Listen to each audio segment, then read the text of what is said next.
At that time, I think we were all more in awe of him. That was the greatest thing that we'd ever heard, you know, and that's certainly what I'd ever heard on the radio.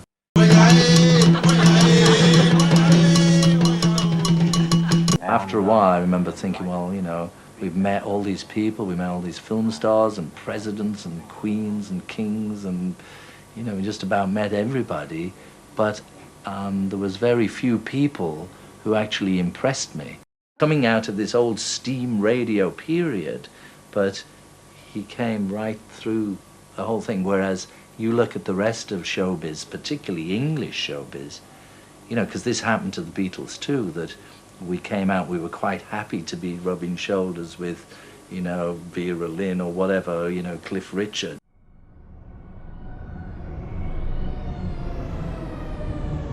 The day went by, just as days go by.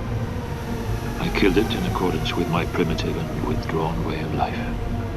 I worked for an hour or two. Took some opium. I'm content. Contentment that fills me with loathing. In desperation, I escape into other regions.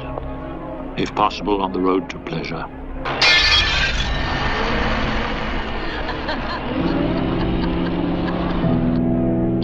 Wild longing seethes in me to smash, burn, to destroy, pull down idols, seduce little girls, dynamite the established order. Who cares what?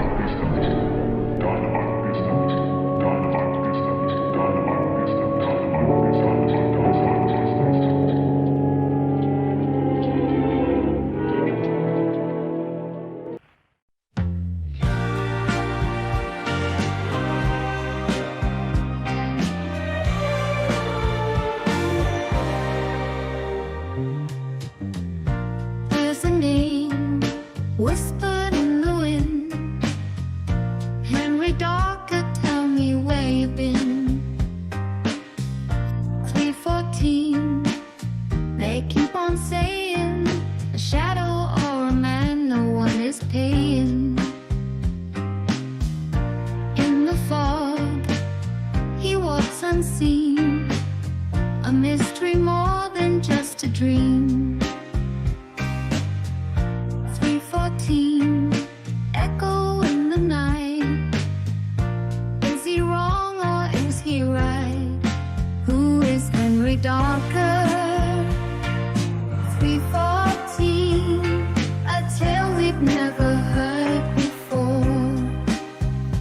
Henry Darker, 314, a legend that we can't ignore.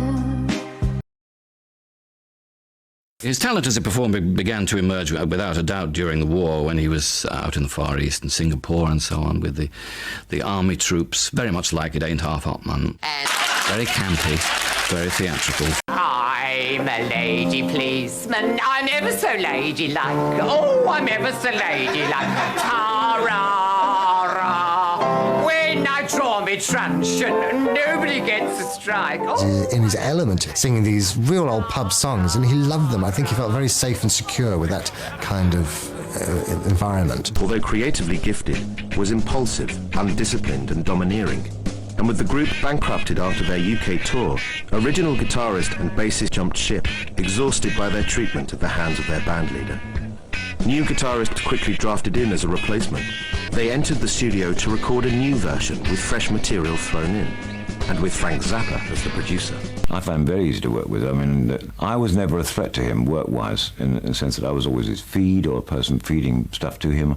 I was never an equal, funny person. He was kind of cruel maybe in his diaries to some people who were equal to him, but I wasn't. We understand each other, with some difficulty, but we do understand each other.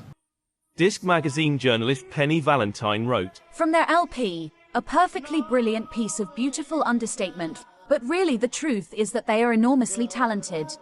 If you haven't heard it already, this is a love song of utter loneliness with high soft woodwind. It's a record to listen to, and you should do just that.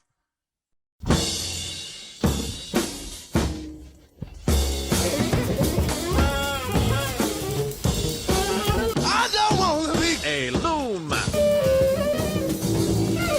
but I don't care if I'm the wheelbarrow.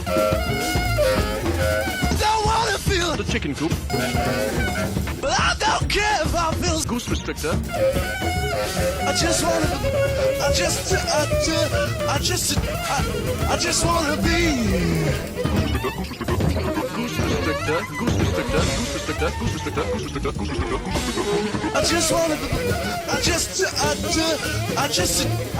I just wanna be. Grandfather's wooden leg, standing by itself in the corner. Wooden leg, wooden leg, wooden leg, wooden leg. The grandfather's wooden leg, standing by itself in the corner.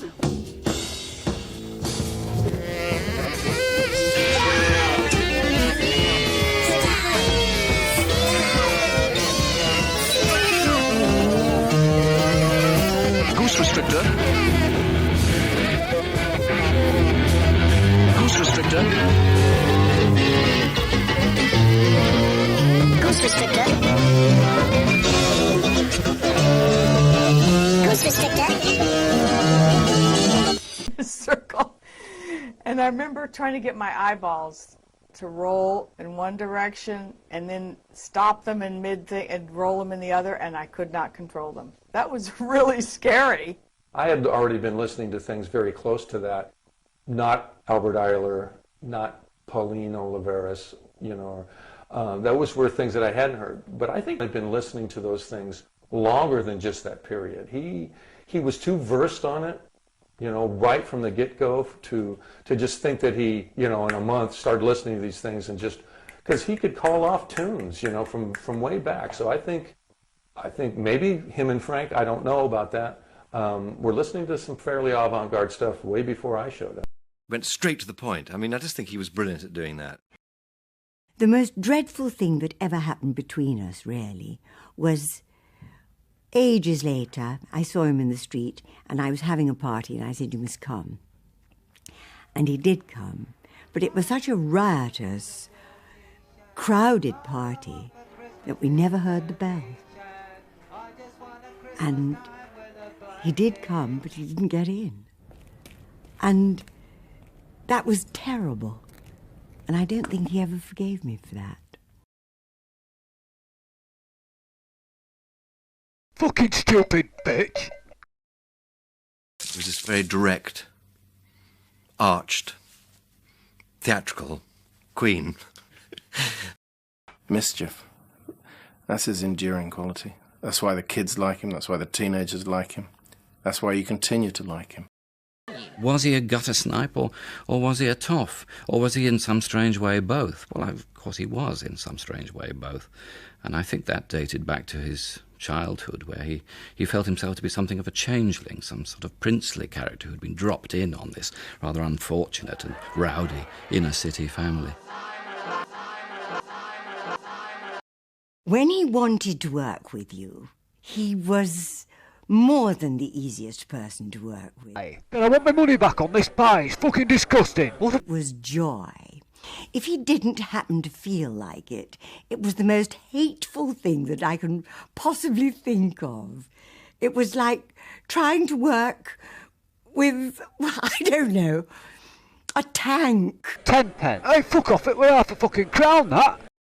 Strange combination of control and being out of control. This is what makes the mania all the more like a blowtorch or like a laser, because it's coming from this locked-in, literally person, you know, a mouth's tight, is tight, everything's tight, you know, and it's all locked up. It's like a little petrified sort of